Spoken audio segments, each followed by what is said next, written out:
सार वचन राधा स्वामी वार्तिक भाग पहला दफा 8। मन दो हैं, एक ब्रह्मांडी और दूसरा पिंडी। ब्रह्मांडी मन का स्थान त्रिकुटी और सहस्रदल कमल में है और इसी को ब्रह्म और परम ईश्वर और परम आत्मा और खुदा कहते हैं। और पिंडी मन का स्थान नेत्रों के पीछे और हृदय में है। यही मन सूरत की मदद से कुल कारोबार दुनिया का कर रहा है। सूरत यानी रूह को इस कदर प्रीत साथ मन के हो गई है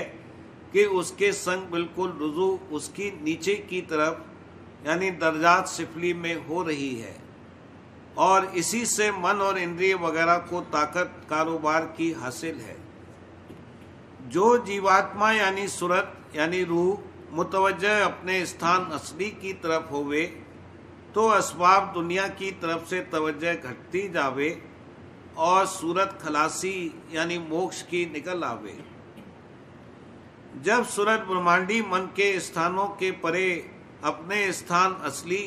यानी सत्यलोक में पहुंचेगी तब कुल बंधन कारण और सूक्ष्म और स्थूल और देह और इंद्रिय और मन के टूट जावेंगे और व्यवहार ऐसे पहुंचने वाले का सिर्फ कारज मात्र यानी जरूरी रह जावेगा और वह भी बइख्तियार अपने यानी जब चाहे जब मुतलक तोड़ दे।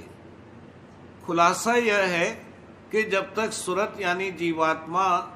इन कैदों को जो कि साथ स्थूल सूक्ष्म और कारण देह यानी जिस्म और मन और इंद्रियों के पड़ गई हैं तोड़कर या कम करके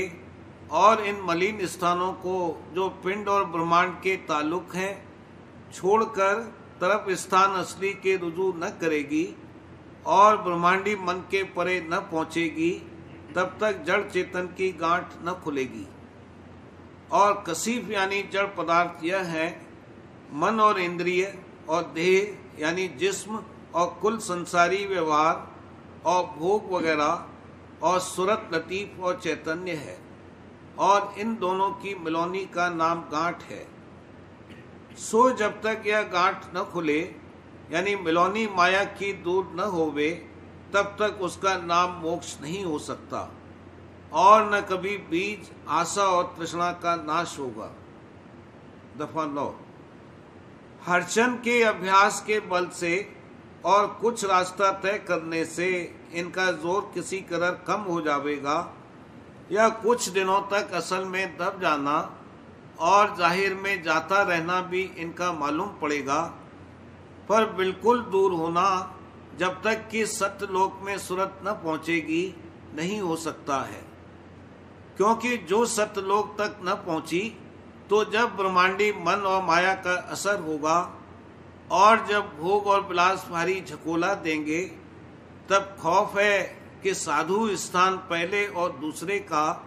यानी जो कि सहस्रदल कमल तक या उसके ऊपर त्रिकुटी तक पहुंच गया है उसको न संभाल सकेगा और अचरज नहीं कि फिसल जावे और चाहे फिर जल्द होश में आकर भोगों से नफरत करके फिर अपने स्थान को अभ्यास करके और गुरु की दया से संभाल ले, पर रागी होने में उसके कुछ संदेह नहीं। इस वास्ते मुनासिब है कि प्रेमी अभ्यासी अपनी सूरत को ऐसे ऊंचे स्थान पर पहुंचावे कि जहां आशा और तृष्णा किसी किस्म की और विषय भोग की वासना का चाहे वह संसारी होवे और चाहे परमार्थी नाम और निशान भी नहीं है। श्री परम पुरुष पूरन धनी राधा स्वामी कुल मालिक के दर्शन ही का आनंद और विलास है। तब अलबत्ता वह शख्स बच जाएगा और फिर किसी तरह की रुजू उसकी इस तरफ को मुतलक न होगी और तब माया के घेर से बाहर हो जाएगा और फिर वही अभ्यासी संत पदवी को प्राप्त हुआ। यही सबब है कि बड़े बड़े अवतार और ऋषीश्वर और मुनीश्वर और औलिया और पैगंबर अपने अपने वक्त पर माया के चक्कर में आ गए और अपने पद को उस वक्त भूलकर धोखा खा गए। जैसे कि नारद और व्यास और श्रृंगी ऋषि और पाराशर और ब्रह्मा और महादेव जी और अवतार वगैरह, इन सब का हाल जुदा जुदा लिखा है और जो कि वह थोड़ा या बहुत सबको मालूम है, इस वास्ते इस स्थान पर उसकी शरह करना मुनासिब नहीं समझा गया। दफा 10। ऊपर जो इशारा किया गया उसका मतलब यह नहीं है कि यह लोग बिल्कुल माया के कैदी हो गए या किसी तरह से उनका भारी नुकसान हुआ, बल्कि गर्ज यह है कि इनको माया ने अपना जोर दिखलाकर धोखा दे दिया और सबब इसका जाहिर है कि वे हरचंद बड़े स्थान पर पहुंचे थे, पर उस स्थान तक नहीं पहुंचे कि जो माया के घेर से बाहर है और मालूम हुए कि वह धुर स्थान सत्यनाम और राधा स्वामी है। अब तफसील उतरने दर्जे सूरत की लिखी जाती है। इससे साफ मालूम होगा कि असली स्थान सूरत का किस कदर दूर और ऊंचा है और अवतार और पैगंबर और औलिया और देवता वगैरह कौन कौन से स्थान से प्रकट हुए और हद उनकी कहाँ तक है।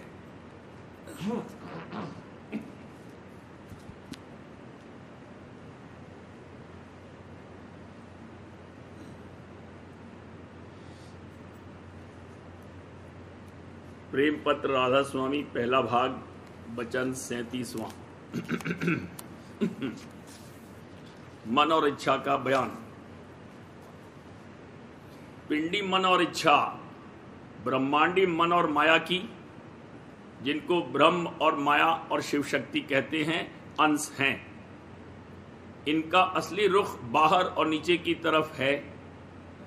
और जिस मसाले के ये बने हुए हैं वो भी तीसरे दर्जे यानी ब्रह्मांड के नीचे के आकाश का मसाला है। ये मसाला भी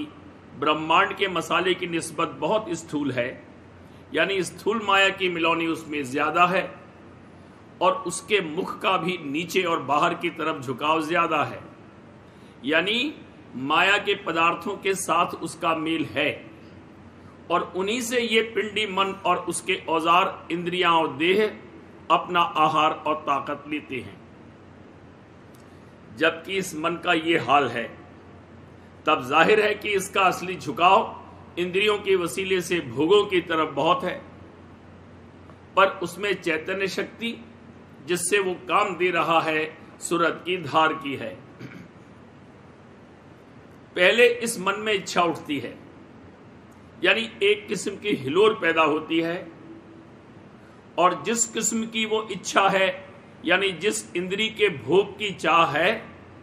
उसी इंद्री की तरफ पहले मन में हिलोर उठकर और फिर धार पैदा होकर रवां होती है और जो भोग का पदार्थ सन्मुख है तो उसका वो इंद्री भोग करती है और जो भोग का पदार्थ मौजूद नहीं है तो उसकी प्राप्ति के लिए जो जतन दरकार है उस जतन में कार्य करने वाली इंद्री के द्वारे लग जाती है। सूरत की शक्ति की धार सिर्फ मन तक आती है और उस चैतन्य को जो मन आकाश में है मदद और ताकत देती है। फिर वहां से मन आकाश के चैतन्य की धार पैदा होकर इंद्री द्वार पर आती है और इंद्री द्वार से जो इस आकाश के चैतन्य की धार है उससे मिलकर भोगों और पदार्थों में बाहर जाती है और इसी तरह मन आकाश से मुआफिक इच्छा या चाह की धार पैदा होकर पिंड में इंद्रिय द्वार और नीचे की तरफ जाती है और अंग अंग को ताकत देती है। अब समझना चाहिए कि जबकि मन आकाश से धार मुआफिक इच्छा के पैदा होकर रवां होती है तो पहले सच्चे परमार्थी को मुनासिब है कि अपनी इच्छा की संभाल करे और ये संभाल बिना संत सदगुरु या साधगुरु या सच्चे प्रेमी जन के संग और उपदेश के नहीं हो सकती है। संग से मतलब ये है कि संत सदगुरु और साध या प्रेमी जन की रहनी देखकर और उनके संग रहकर उनकी सी रहनी रहना शुरू करे, यानी उनकी चाल के मुआफिक ये परमार्थी भी अपनी पहली चाल को बदलकर चलना इख्तियार करे, तब कोई दिन में असर उनके उपदेश और वचन और रहनी का इसके दिल में पैदा होगा और तब इसका मन उनकी चाल के साथ खुशी से मुआफकत करना शुरू करेगा। मालूम होवे कि इच्छा के पैदा होने के 3 सबब हैं। एक संग, दूसरा तमाशा और नजारा यानी सैर और देखा भाली, और तीसरा जरूरत और एहतियाज। अब इन तीनों सबब का मुफस्सिल बयान किया जाता है। पहला संग, ये जाहिर है कि जैसा जिसको संग मिलेगा, यानी जिस किस्म के आदमियों के साथ उसका मेल या रहना होगा, उसी किस्म की बोलचाल और चाल ढाल और आदत और स्वभाव और मन की और चाहें होंगी। यानी जिस बात या चीज को वे लोग पसंद करते होंगे या जो काम वे करते होंगे और जो रीत रहने और खाने पीने और पहनने ओढ़ने की जारी होगी, तो संग करने वाले की भी वैसी ही आदत और चाह और पसंद होगी और उसी सामान की ख्वाहिशें उसके मन में भरी रहेंगी और उनके पूरा करने के लिए जो जो जतन वे लोग करते होंगे वो भी करेगा। दूसरा सबब, सैर और देखा भाली। इससे ये मतलब है कि जिस गांव या कस्बे या शहर या देश में वो रहता है या जहां जहां सैर और तमाशे को जाता है और जो जो कारखाना और सामान और लोगों की रहनी और समझबूझ और चाहें और करतूत वो आंख से देखता है और जिस जिस काम और चीज की तारीफ और बड़ाई सुनता और देखता है, उन्हीं काम और चीजों की बड़ाई उसके मन में समाती जाती है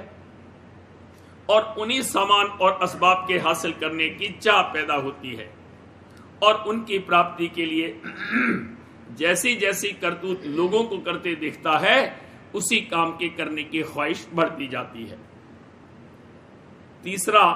जरूरत और एहतियाज। इससे यह मतलब है कि जिन जिन चीजों या सामान की, जैसे खाने और पीने और पहनने और ओढ़ने की, या और रोजमर्रा के बर्ताव और गुजारे के लिए दुनिया में मुआफिक हैसियत और रहनी अपने मेल वालों की जरूरत इसको होएगी, उन चीजों और सामान की चाह मन में जरूर उठेगी और उनके हासिल करने के वास्ते जो जो जतन या करनी आम तौर पर लोगों को करते देखेगा, उसी मुआफिक आप भी चाह उठाकर मेहनत और जतन करेगा। इन तीनों ऊपर के लिखे हुए सबब से जो चाह और हालत मन में पैदा होती है वो इन किस्मों में से होगी। पहली, स्त्री और पुत्र और धन की चाह और मोहब्बत। दूसरी, मान बढ़ाई और हुकूमत की चाह और उसमें बंधन। तीसरी, अहंकार अपनी जात पात और खानदानी बुजुर्गी और धन और हुकूमत और बड़ाई का। चौथी, तन मन और इंद्रियों के भोग विलास और ऐश और आराम के ख्वाहिश और उसके प्राप्ति के लिए फिक्र और मेहनत। जो कोई समझदार और विचारवान आदमी है वो दुनिया के कारोबार और जीवों की मौत और भोगों और पदार्थों की नाशमानता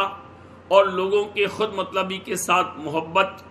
और दुख और दर्द में धन और मान बढ़ाई और हुकूमत और कुटुंब परिवार से कुछ मदद और सहारे के न मिलने का हाल देखकर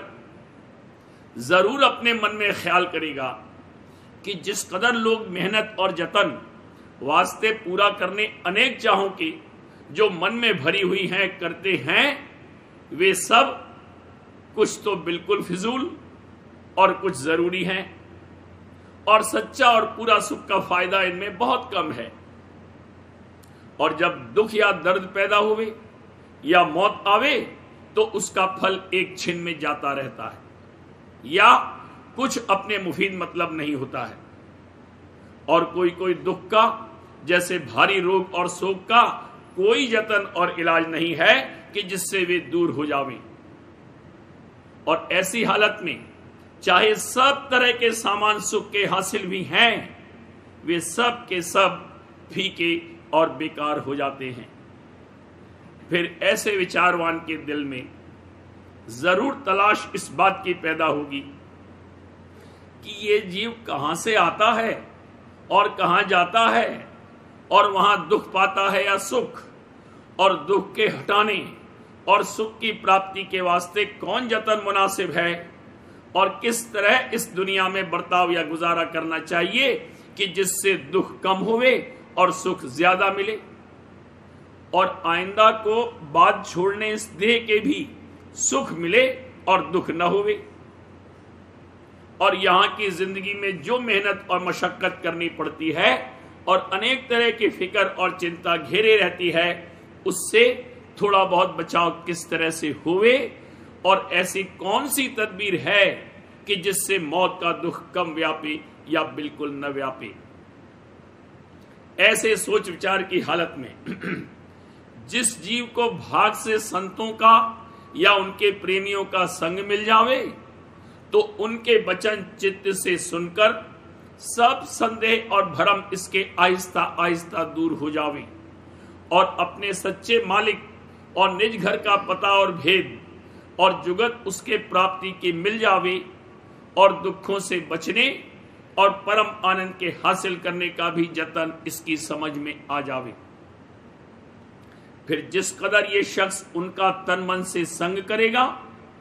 और उनके वचन और उपदेश के मुआफिक कार्रवाई करेगा, उसी कदर दिन दिन उसको अपने अंतर में फायदा मालूम होता जाएगा। अब ऐसे शख्स को मुनासिब और लाजिम होगा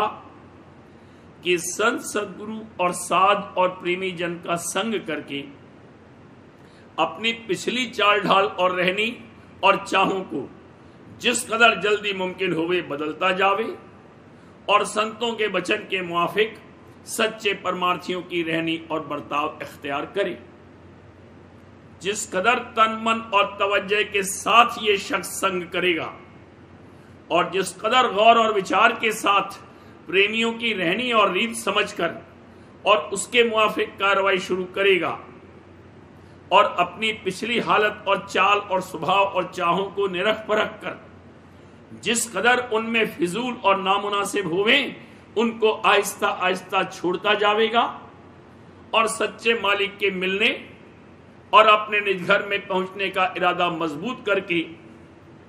सचौटी के साथ जो जुगत की संत बतावें उसके अभ्यास में लगेगा, उसी कदर उसके मन और इच्छा का रंग बदलता जाएगा, और जो झुकाव उनका दुनिया और उसके भोग विलास और पदार्थों को बड़ा समझकर बाहर और नीचे की तरफ हो रहा है, वो भी बदलकर ऊपर की तरफ यानी सच्चे मालिक के धाम और निज घर की तरफ आहिस्ता आहिस्ता बढ़ता जाएगा। और जिस कदर मन और सूरत की चढ़ाई ऊंचे को घट में होती जाएगी, उसी कदर मन और इच्छा का खमीर यानी मसाला भी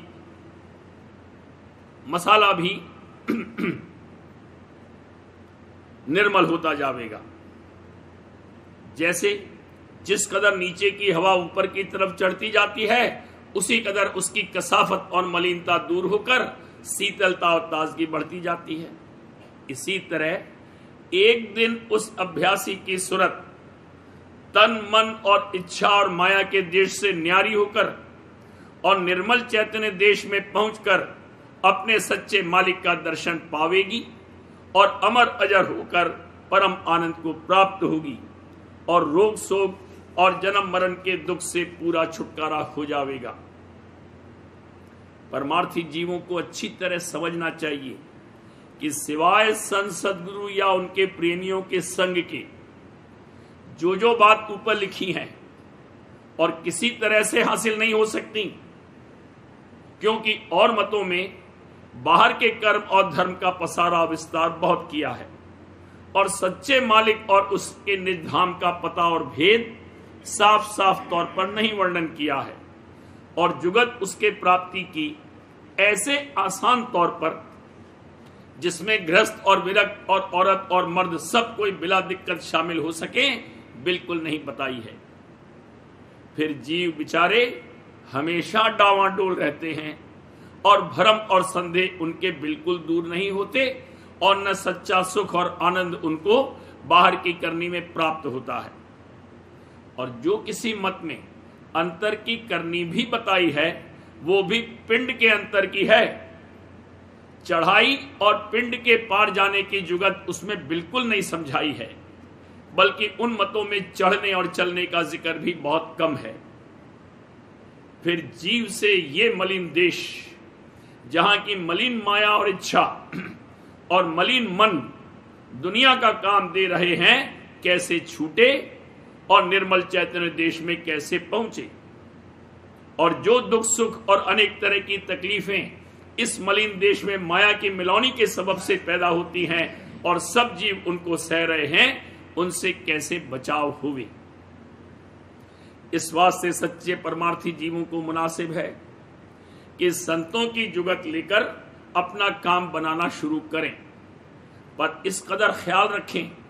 कि जितनी बने और जिस कदर हो सके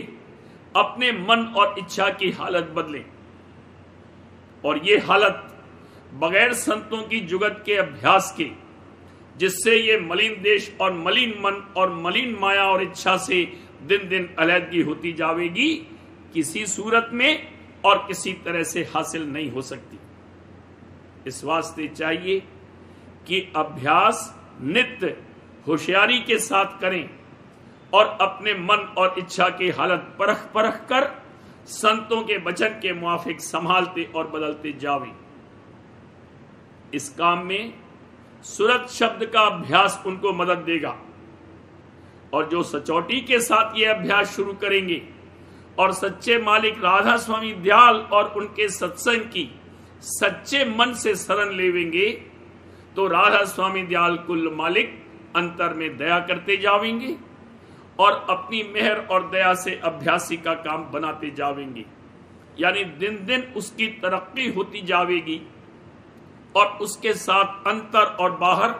और व्यवहार और बर्ताव और चाल ढाल में भी सफाई होती जाएगी और एक दिन सब काम दुरुस्ती के साथ बन जाएगा, यानी सच्चा और पूरा उद्धार हासिल होगा। संसारी लोगों के संग से मन में मलिन इच्छा और तरंगे, यानी दुनिया के भोग विलास की चाह पैदा हुई थी।